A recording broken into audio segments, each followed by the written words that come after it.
Purihin po ang Panginoon sa oras na to. Salamat sa ating Panginoong Diyos na niloob niyang muli na magkaroon po tayo ng Friday online Bible study. Ito po ay nagaganap every 7:30 p.m. onward. So welcome po sa lahat sa gawain po ng Panginoon ng Gospel of Grace Church. So for today po, ang pag-uusapan po natin is about why we serve God.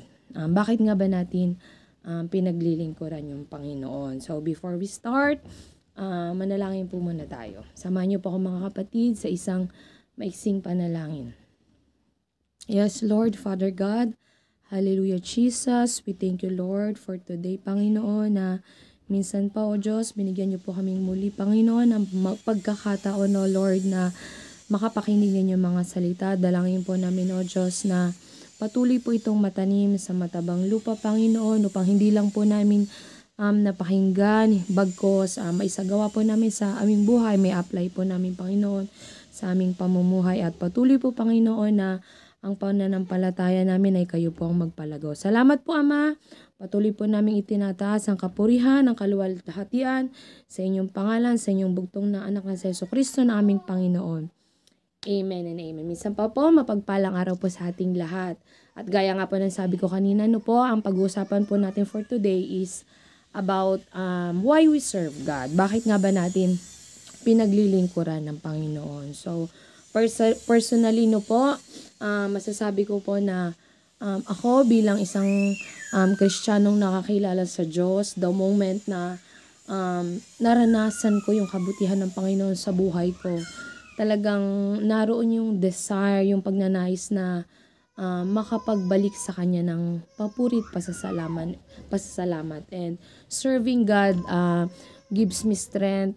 It's my joy. It's my happiness to serve God. Pero bakit nga ba ang mga Kristiyano ay naglilingkod sa Panginoon? So, in life, alam naman po natin na nung hindi pa po tayo nakakilala sa Lord, akala natin ang buhay is parang cycle lang siya ng gigising ka, kakain ka, magtatrabaho ka, tatanda ka, mamamatay ka. Akala natin ganun lang. Pero, nung naging Kristiyano tayo, mas lumalim yung pagkaunawa natin na yung buhay pala natin is may purpose, may layunin, which is, yung purpose na yon is yung purpose ng Creator natin, which is God. Amen? Kasi alam naman po natin, diba, na God created us for a purpose, for a reason. And because si God yung master natin, dapat lang na pagsilbihan natin ang Diyos. Amen po ba? Gaya nga po ng mga scientists, na mga inventor, nag-iimbento sila ng mga bagay like telephone. Hindi naman po yun inimbento para lang i-display. It is invented for a reason, para magamit. Amen? So, ganun din po tayo bilang mga tao. Nung nilikha tayo ng Diyos, may layunin yung Diyos para sa atin. At yun nga po ay yung magbigyan po natin ng glory. Mabigyan po natin ng honor yung ating Creator, which is God. Kaya, maging kagalakan po natin, lalo nung tayo po mga Kristiyano, maging kagalakan po natin na makapaglingkod po sa Panginoon. Sabi nga po dito po sa verse ng Proverbs 16:4, the Lord has made everything for its purpose, even the weak for the day of trouble. Ibig sabihin lang, lahat ng bagay, lahat ng mga nangyayari, kahit yung masama, may layunin ng Panginoon.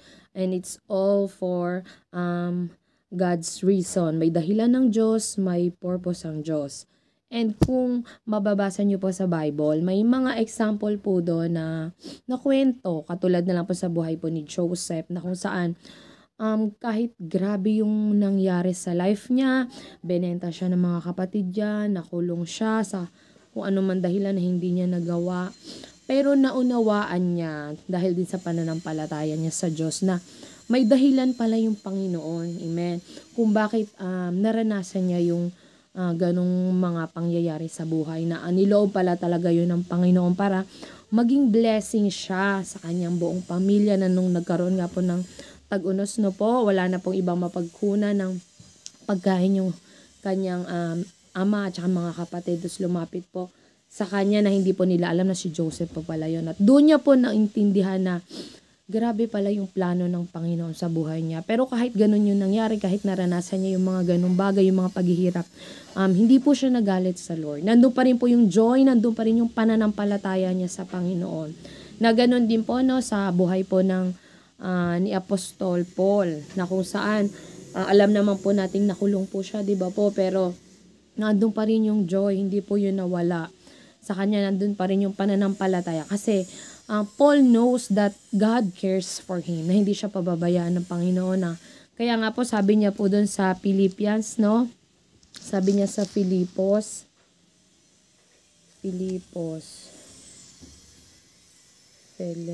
sabi niya po sa Filipos 4:4,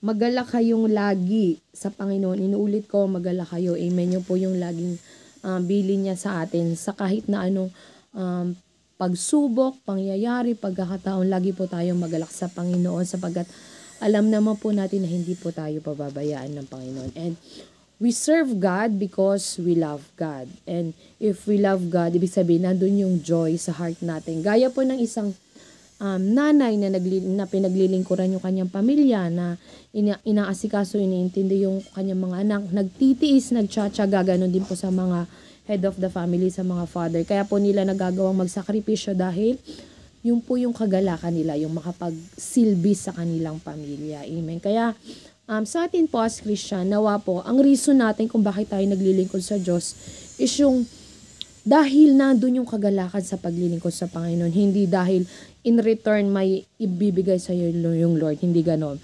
Maglingkod tayo sa Panginoon ng may kagalakan. Hindi dahil may babalik o may ibibigay sa atin yung Panginoon. Bagkus yun yung desire ng heart natin. To serve God with gladness. Amen. Maglingkod po tayo ng masaya sa Panginoon.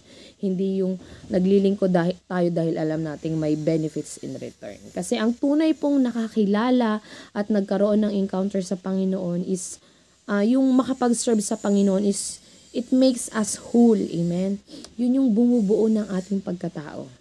Yung serving God. At yun yung joy natin to serve God. At doon din po natin nakukuha yung strength. Amen. Yung paglilingkod sa Panginoon. Minsan hindi lang tayo naiintindihan ng ibang tao. Akala lang po nila nagbabait-baitan lang tayo, nagbabanal-banalan lang tayo. Pero yung kagalakan kasi na nagmumula sa Panginoon, ang hirap pong explain sa kanila kung bakit po tayo nakapag-serve dahil sa joy ng meron tayo sa Panginoon. Yung po yung pakaingatan natin na wag mawala.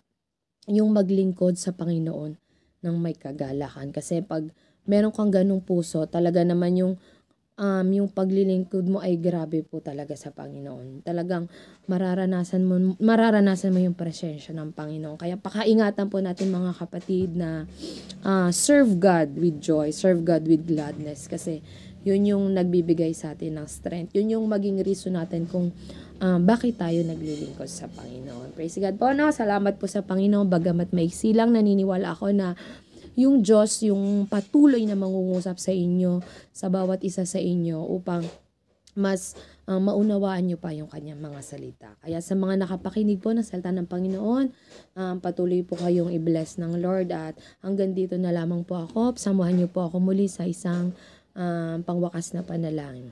Hallelujah, Lord God. Hallelujah, Jesus. Salamat po aming Ama. Salamat po, Panginoon, sapagkat patuloy niyo pong pinaparanas sa amin, Panginoon, ng inyong kabutihan, Lord God. As we serve you, Lord God, patuloy po naming naisim, Panginoon, na naglilingkod po kami sa inyo, Panginoon, ng may kagalakan, Panginoon. Because we know, Lord God, as we serve you, Lord, we honor you, Lord God. And it's our joy, it's our strength na makapaglingkod sa inyo, Panginoon. Salamat po sa inyong mga salita na patuloy po, Panginoon, na nahahayag sa aming mga buhay. At dalangin po namin, O Diyos, na patuloy po, Panginoon, na kayo pong manguna, Panginoon, sa buhay ng bawat isa, Lord God. At dalangin ko rin po, Panginoon, na patuloy po, Panginoon, na ingatan niyo po ang aking mga kapatid, Panginoon, pati niyo po ang kanilang mga sitwasyon. At naniniwala po ako, Panginoon, na hindi po namin kailangan mag-alala sapagkat kayo po yung Diyos na patuloy na nagmamahal sa amin. Salamat po, Ama, sa oras na to. Salamat po sa inyong mga salita. Ikaw po ang mataas, ikaw po ang mahayag ito, ikaw po ang madakila. Sa pangalan na yung bugtong na anak na si Jesus namin, Panginoon.